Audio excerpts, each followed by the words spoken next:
ngayon, tinatawagan na po namin ang uling kalahok para sa Kara-Karakang Talumpati.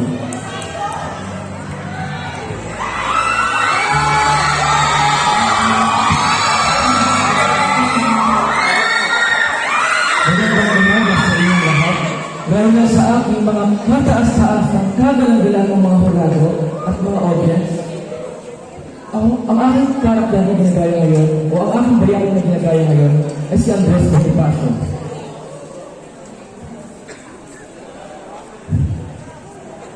Alin pag-ibig pa ang higit kaya sa pagdadalisay at pagdadakila gaya ng pag-ibig sa tinubuang lupa.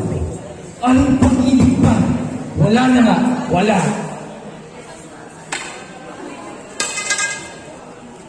Mga katipunan, ilabas ninyo ang inyong sedula!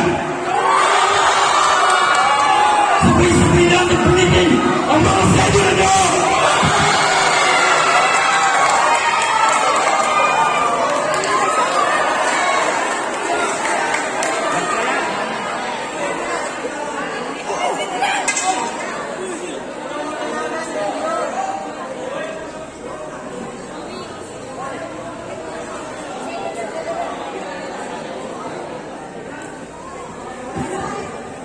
Ngayon, ating umpisahan sa apaksang aking nabunod at ito ay AIDS o HIV. Alamin muna natin kung saan nakukuha ang HIV. Ito ay nakukuha sa isang sexual na aktibidad na kung saan ang isang pares ay nagkakaroon ng pagtatalik, ngunit sila hindi gumagamit ng kahit anumang pang safety na nagamitan upang magamit sa kanilang sexual activity. Isa pa, nakuha ito ang pagkuha nito sa pagkalit sa kung kaninang ng kaalaman. Ngayon, alamin naman natin kung ano ang mga paraan upang ito ay iwasan. Kaya mga audience na narito ngayon, ako ay inyong pakinggan sapagkat ito'y makakatulong sa inyong lahat. Unang-una, upang maiwasan ang sakit ng HIV, kayo ay maging maingat sa inyong mga binabalak, huwag maging mapusok, at kung ito man ay hindi mapigilan, maaari kayong gumamit ng kondom. Ano mang gamit na makakaiwas sa sakit na ito? Dahil ang sakit na ito ay hindi na pipigilan kumalat sa ating katawan. Ito ay unti-unti papatay sa ating kalusugan hanggang sa tayong tuloy na buwagsak. Subalit, kung inyong pag-iisip ng mabuti ang inyong mga desisyon sa buhay, ito'y may iwasan sapagkat napakadali lamang ang pag-iwas nito. Ito ay pagpipigil sa pagiging mabusok at paggamit ng safety na gamitan tulad na lamang ng kondom. Ngayon, ang HIV ay wala pa rin lunas.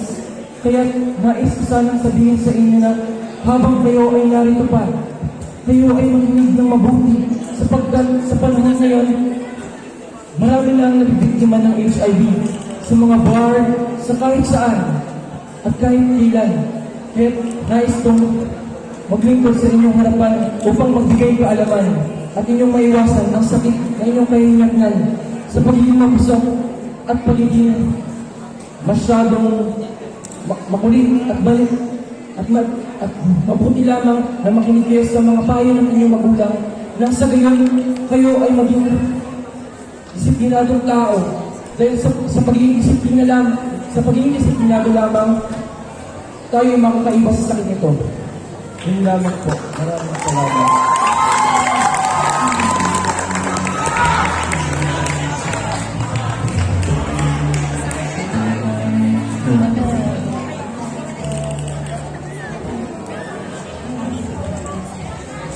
Grabe! Naramdaman mo ba ang galing sa paglagaya sa mga napili nilang bayani? Talaga namang napakahusay ng bawat kalahok at talaga naman kapuri-puri ang kanilang ipinakita ang pagtatanghal kanina. Nitong tanggap pa lang nila sa hamon na sumali sa Kara-Karakang Talumpati at magsalita sa harap ng maraming tao ay talaga namang kapuri-puri at kamangha-manghana. Kami ay sumasaludo sa lahat ng bawat kalahok. Maraming salamat sa pagtanggap ng hamon. Naway magsilbi nito patimpalang na ito bilang tubig na didinig at magpapayabang sa inyong mga sarili at kakayahan. Ngayon naman, dumako na tayo sa ating ikalawang patimpala. Sa patimpalang na ito, makikita natin kung gaano magaling sa pag-aawit ang bawat kalahok sa piyesang kanilang pinili. Talaga naman hindi na ako makapaghantay na matunghayan at makita ang ating mga kalahok na magpamalas ng kanilang aking galing sa pagkanta.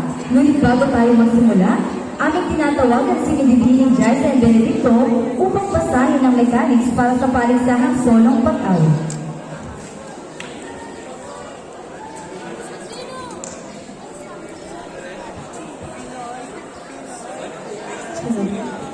Ang pamantayan para sa solong pag-awit. Ang bawat strand ay magkakaroon lamang ng isang kinatawan na kasalukuyang mag-aaral ng senior high school. Ang gagamiting pyesa ay mga awiting pambayan o pantilyon alisunod sa napagkasunduan. Ipinagbabawal ang remix o multiplex. Ilalagay sa CD o USB ang -1 ng awitin o maaaring akapela o kasali ng instrumentong pangmusika. Ang awit ay mula 3 hanggang 5 minuto lamang. Magsuot ang kasuotan na may kaugnay sa pagdiriwang. Ang mga magwawagi ay tatanggap ng sertipiko ng panglahok at pagkakilala. Una hanggang 3 na timpala. Ang mga hindi papalari ay pagkakalooban naman ng sertipiko ng paglahok. Tanging ang nagamit ng unang gantimpala ang magbibigyan ng medalya. At ang panghuli, ang desisyon ng grupo ng inampalan ay pinat at hindi na pagsusubayhan. Ang panakalan para sa solong pag-awit, kalidad ng boses sa tinig, 60%, tamang kumpas o hilig, interpretasyon, 20%, kasuotan, 10%, dating sa malda o presentasyon sa entablado, 10%, at bilang kabuuan, 100%. Salamat po. Maraming salamat, Bibining Jaisa.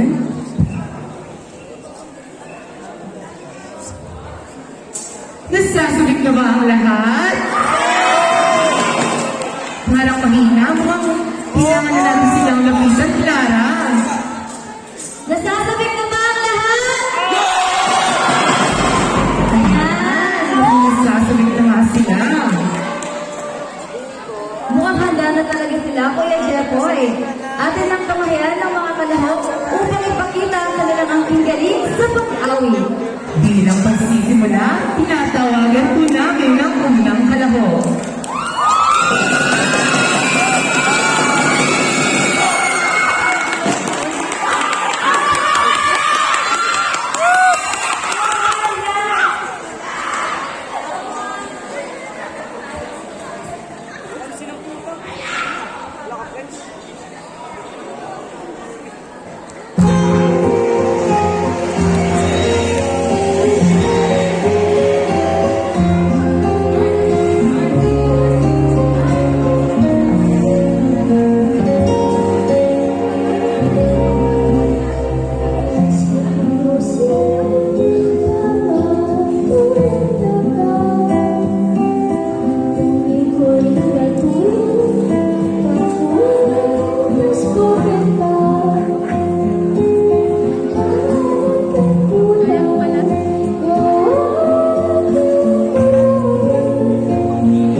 dagong...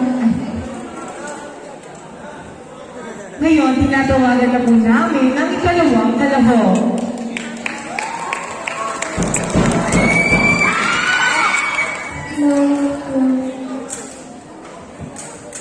Ang umaga po, isa nga po pala ni Juris may entabutan.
Sa dakong ito, tinatawagan naman namin ng ikatlong kalahok.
susunod na patimpalak, tinatawag namin si Ginoong Jeffrey Sanchez upang ipabatid ang mga unang bukso ng paligsahan sa digital poster, pagsulat ng sanaylisik, pagkadha ng tula at tagisan ng kalinaw.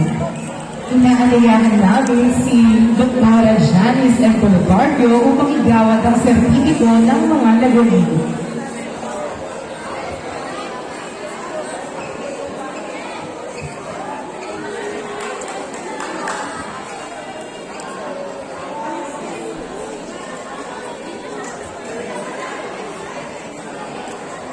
Ang mga nagwagi sa mga nakaraang timpala ay bibigyan ng katibayan o pagkilala sa mga nakaraan nating pagganap tulad ng pagsulat ng tula, pagsulat ng sanaysik, paggawa ng poster, at yung ating tinatawag na tagisan ng talino. At kasama ang ating punong guro, si Madam Janice Ampulcarpio, ay igagawad ang mga katibayan ng paglaho o katibayan ng parangal kasama ang ating guro sa Pilipino, Madam Jennifer S. De La Rosa. Kapag natawag po ang ating mag-aaral, mangyaring pumunta rin po yung kanyang tagapayo. Sa pagbuhin ng poster na digital, ang nakuha ng ikatlong gantimpala ay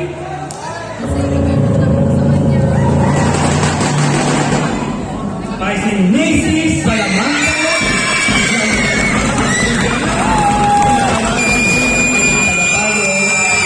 Tinatamkaan si Diba. Nasa gitna yan.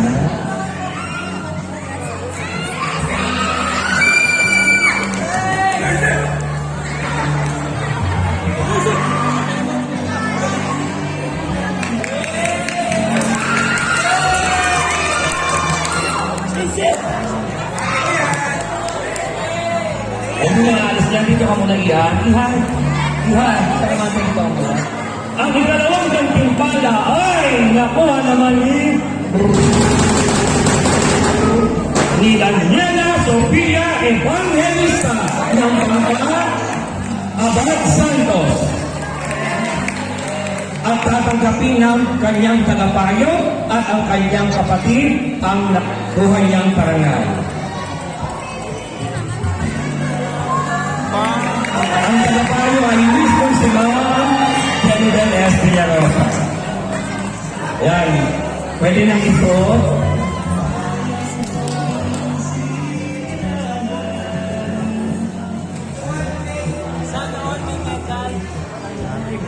At ang unang gantimpala ay si Jamie King.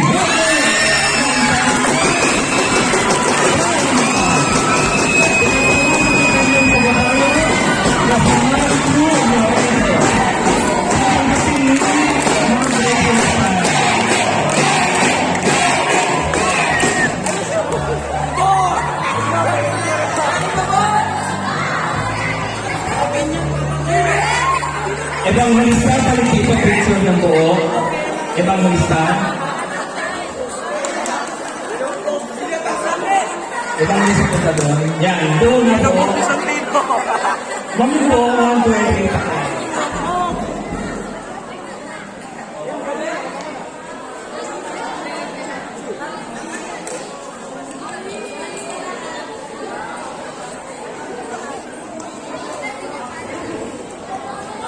Ngayon, puntahan naman natin ang pagsulat ng tula. Ang ikatlong gantimpala ay nakamit ni Samantha V. Barroso ng pangkat Benitez. Tinatawagan na kanyang tagapayo, Ginoong Gerard Maria Dizon Langanlale. Natatanggapin ni Cerex.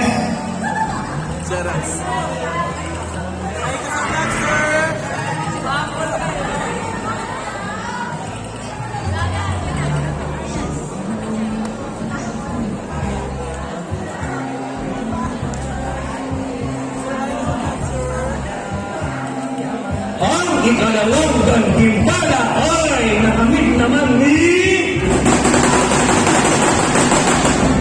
Frank Ramni Bertahe. Kasamang tatanggap ang kanyang tagapayo, si Ginoong Jeff Canlas.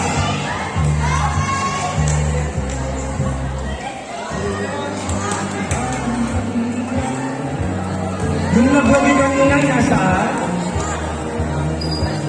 Andyan pa sa akin.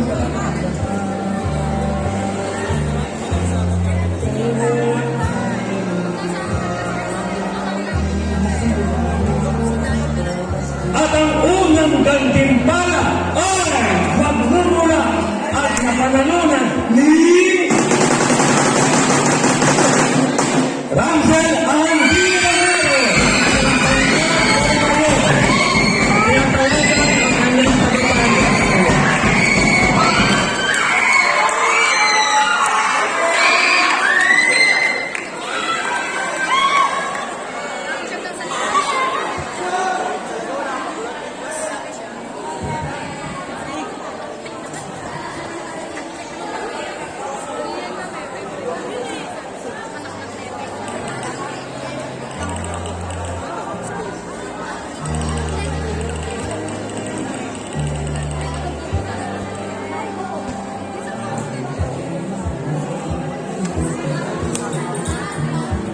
Sunod, ang pagkulang ng sanay-isip.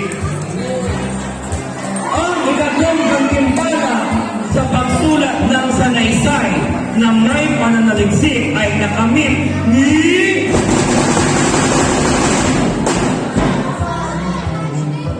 Angela M. Tahili ng Bangkok, Benitez.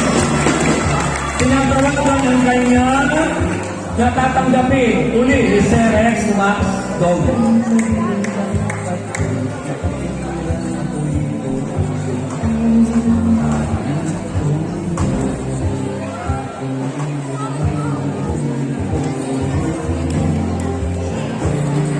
Sa paghatol sa mga nagwagi, hindi kilala yung nagsulat dahil mayroon silang code.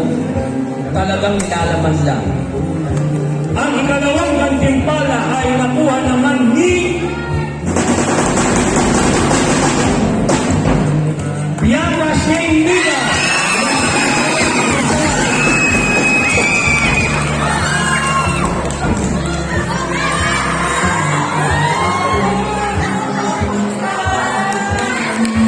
Wow! Ma'am, nakadalawa kami.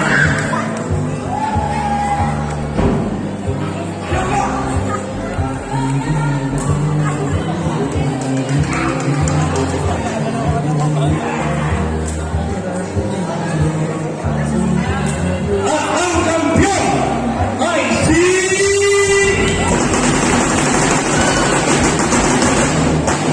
Sename.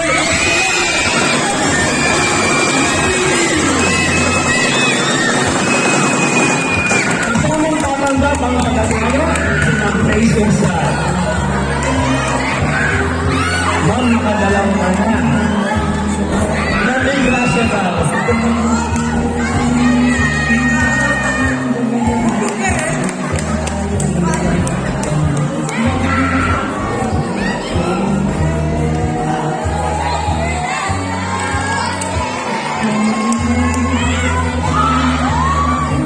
O yung lahat, punta na doon.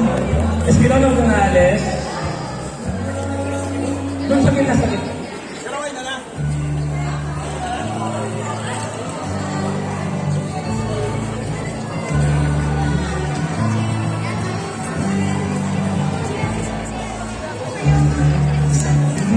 Ngayon naman ay patapisan lang kanina.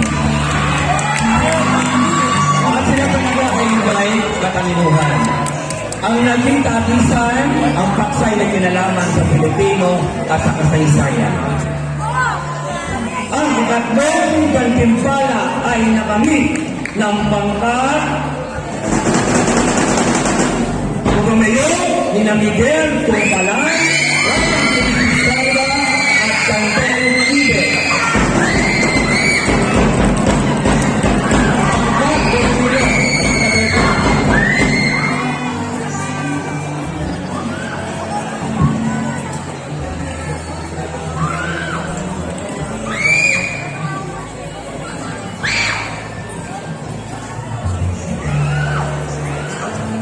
Isang gawin mayor para kay Ibe, pumunta dito, tanggap niyo lang. O, President ko,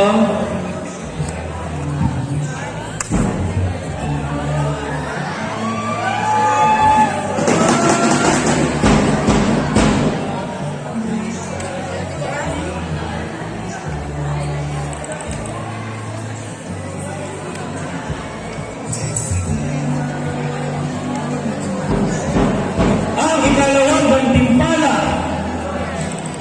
ay nakamit ng pangkat kunanan sa Nagkesi Mayor, Ender Labones at Kunsi Carino, Tagapayo, Sir Harrison.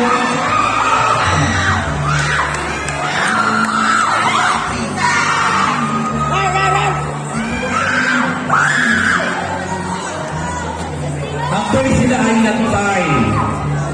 Ang huling tanong ay may kinalaman sa Noli Tangere. Ang tanong ko ay kung sino ang asawa ni Sisa. Ano? Yun ang aking naging tanong kung sino ang asawa ni Sisa. Si Steven daw. At ang kapyo!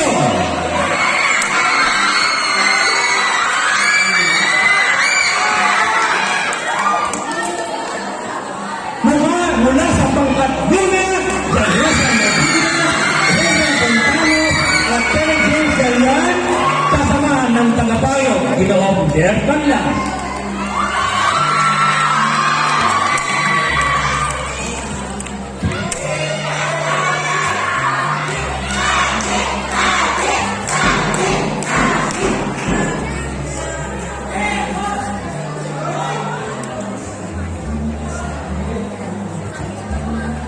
Sila ay kapwa pareho sa isko sa bandang huli. Subalit yung walang huling tanong, karagdagang tanong, ay nagmula sa panitikang Noli Tangere. O, sino yung asawa ni Sisa?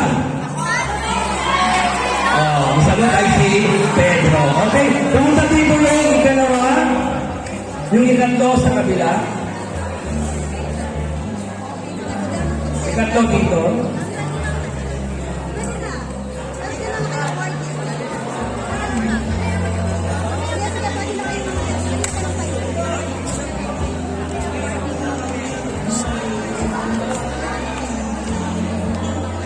Salamat po ng marami sa inyo. Muli palapakan natin ang mga nagsipagwagi.